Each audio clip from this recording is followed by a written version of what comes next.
बिस्मिल्लाहिर्रहमानिर्रहीम अस्सलातुवस्सलामु अलैका या रसूलल्लाह अस्सलातुवस्सलामु अलैका या हबीबल्लाह व अला आलिका व अस्हाबिका या मुहम्मद रसूलुल्लाह सल्लल्लाहु अलैहि वसल्लम।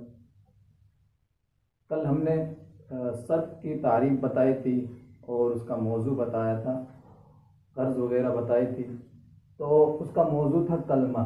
तो आज हम कलमे से ही शुरू करेंगे, यानी जिसके ताल्लुक़ से उसमें बहस होती है सर्फ में, उसी से हम शुरू करेंगे। तो कलमे वगैरह की तारीफ़ हमने जो नहव का सबक पढ़ाया है, आप उसमें देख सकते हैं, दूसरी वीडियो है जो, इसमें जाकर देख लेंगे। तो कलमे की तारीफ़ बताई हमने उसमें, यानी बा माना लफ्ज़ को कलमा कहते हैं, जिसका कोई माना हो। वो कलमा लफ्ज़ की किस्मों में से है कलमा, यानी लफ्ज़ मौजू की किस्म है कलमा। तो कलमा कहते हैं बा माना लफ्ज़ को। थोड़ा सा मैं बता देता हूँ।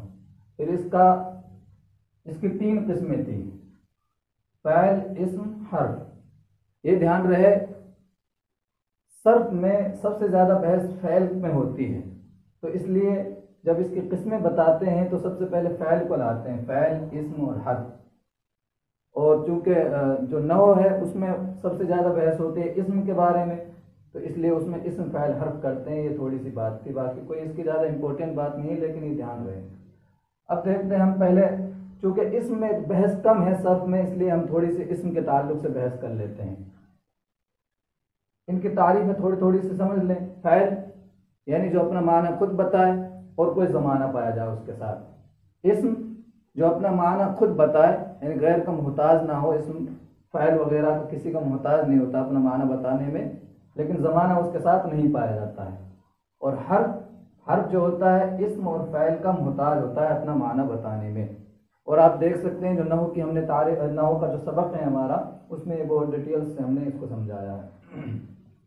अब देखें इस्म की किस्में।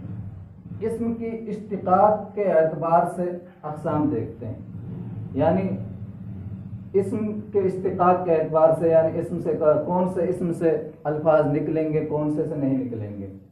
तो इस एतबार से इस्म की 3 अक़साम हैं, 3 किस्में हैं, मस्दर, मुश्तक़ और जामिद। मस्दर, मुश्तक़, जामिद, ये 3 किस्में हैं इस्म की।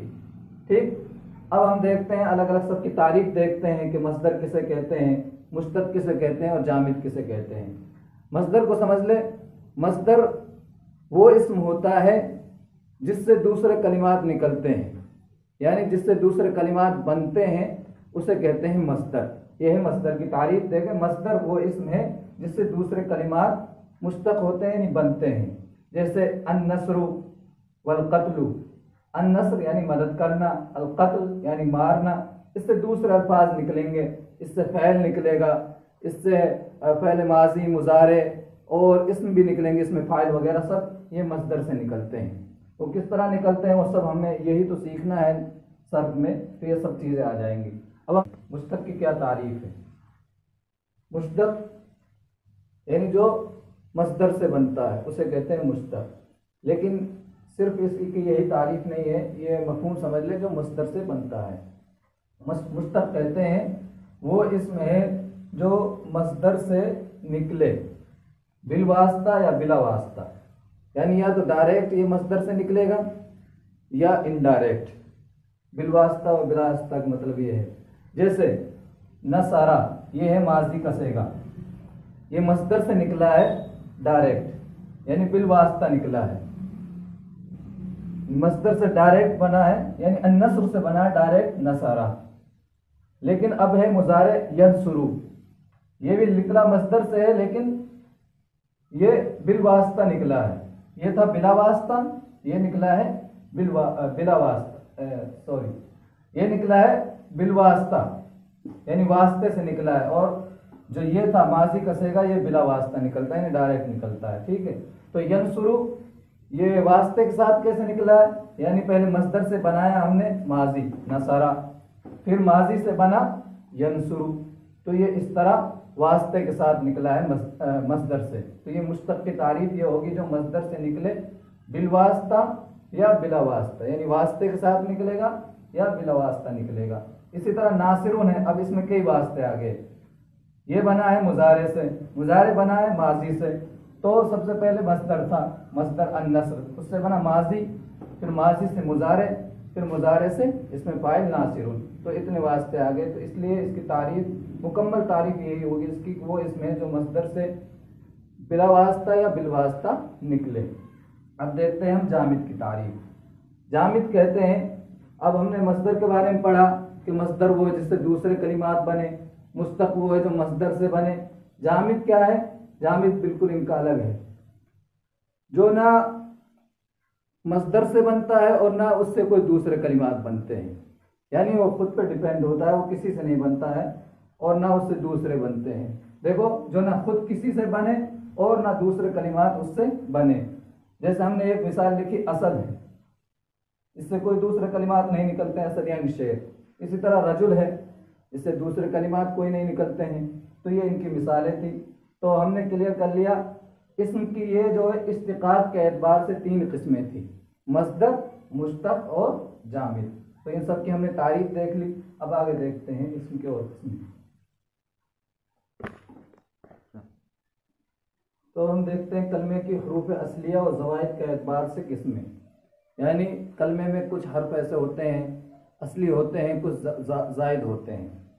तो उस एतबार से हम कलमे की किस्में देखते हैं। हरूफ असलिया और ज़वाइद के एतबार से कलमे की अक़साम, ये 6 किस्में हैं, यानी 6 किस्म पर आता है कलमा हरूफ असलिया और ज़वाइद के एतबार से। अब हरूफ असलिया और ज़वाइद हम इसके बारे में बताएंगे। पहले किस्मों को देख लें। सबसे पहली है सुलासी मुजर्रद, फिर सलासी मजीद फी, नंबर 3 रुबाई मुजर्रद, नंबर 4 रुबाई मजीद फी, और 5वीं है खुमासी मुजर्रद और 6ठी खुमासी मजीद फी। इनको आप देख लें सही से। ये किस्में हैं हरूफ असलिया और ज़वाइद के एतबार से कलमे की किस्में। अब इन सब की हम थोड़ी सी डिटेल्स पढ़ेंगे, तो वो देखें हम।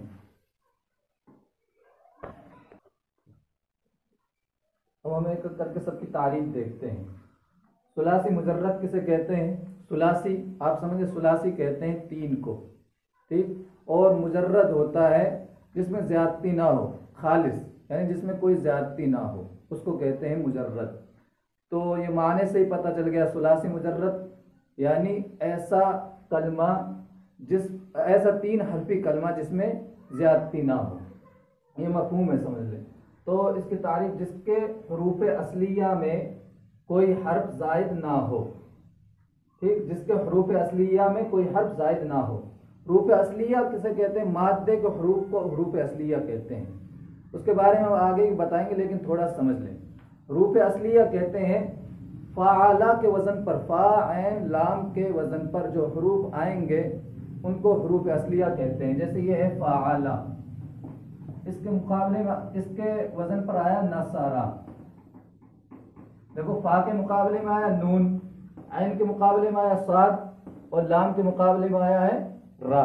तो ये हरूफ असलिया है। तो हरूफ असलिया किसे कहेंगे? जो फा ऐन लाम के मुकाबले में आए। फोन रख लिए। तो हम बता रहे थे कि हरूफ असलिया किसे कहेंगे? फा आला, यानी फा के मुकाबले और आइन के मुकाबले और लाम के मुकाबले में जो हर्फ आएगा उसको हम हरूफ असलिया कहेंगे। और इसमें जो एतबार किया जाएगा, ये माजी के सिर्फ पहले सहीवे का एतबार किया जाएगा। इसके बारे में हम बहुत आगे तफसील से भी कुछ बात करेंगे, लेकिन अभी इतना समझ ले। तो हरूफ असलिया में कोई ज़ाती ना हो तो उसको कहेंगे सुलासी मुजर्रद, जैसे नसारा, ठीक। तो ये है सुलासी मुजर्रद। इसी तरह अन-नस्रु, ये सुलासी मुजर्रद है। और सुलासी मजीद फी इसका बरअक्स, सुलासी यानी 3 हरफी, मजीद फी जिसमें ज्यादती की गई हो। अब हम देखते हैं सुलासी मजीद फी को। सुलासी यानी 3 हरफी, मजीद फी यानी जिसमें ज्यादती की गई हो, कुछ हर्फ बढ़ा दिए गए हो, तो उसको कहते हैं सुलासी मजीद फी। यानी वो 3 हरफी कलमा जिसके हरूफ असलिया में कोई हर्फ जायद हो, यानी 3 हरफी हो और उसमें कोई जायद हर्फ हो। जैसे अकरमा है। अब अकरमा ये अफ़अला के वजन पर है, तो इसमें अब अलिफ ज़ादा आ गया। हमने कहा ना फ़ा ऐन लाम के मुकाबले में होगा जो वो होगा असली। अब यहाँ फ़ा ऐन लाम के मुकाबले में काफ रा मीम है, तो ये अलिफ ज़ायद है। तो ये हरूफ असलिया में कुछ ज़ायदती होगी, तो उसको कहेंगे सुलासी मजीद फी। अब हम देख रहे हैं रुबाई मुजर्रद, अब ये उसी पे अब हम देख लेंगे। रुबाई मुजर्रद जिसके 4 हरफी कलमा में कुछ ज्यादती ना हो तो उसको कहेंगे रुबाई मुजर्रद, जैसे जलजला। रुबाई मजीद फी यानी जिस 4 हरफी कलमे में कुछ जायद हरूफ भी हो हरूफ असलिया से, तो उसको कहेंगे रुबाई मजीद फी, जैसे तजंदका। इसी तरह खुमासी मुजर्रद है, यानी जिसके 5 हरूफ असलिया में कोई ज्यादती ना हो, 5 हरूफ असली ही हो। खुमासी मजीद फी जैसे खंदरी, खंदरीस, ठीक, जो यानी कुछ ज्यादती हो जाए जिसमें ये आसान है, फिर उसी पे ये सबको हम कयास कर लेंगे सुलासी पर ही, ठीक है। और हमें बात करनी है अभी सुलासी के बारे में, तो हमें सिर्फ क्या है, सुलासी की तारीफ याद होनी चाहिए, सुलासी मुजर्रद और सुलासी मजीद फी की। चूंकि इनकी गर्दानें बहुत आगे आएंगी इसलिए इन पे ज़्यादा जोर देना भी नहीं है, अभी हमें सिर्फ वो याद करनी है, सुलासी मुजर्रद और सुलासी मजीद फी वाली। तो आज का ये हमारा सबक था, सही से समझें आप और इसको सही से लिख लें, बहुत काम आएंगी ये चीज़ें। और फिर जब गर्दानें आएंगी उस वक्त ये समझ में आ जाएंगे सब चीज़ें, क्या क्या है, वज़न क्या होता है सब। तो ये आज का हमारा मुख्तसर सबक था।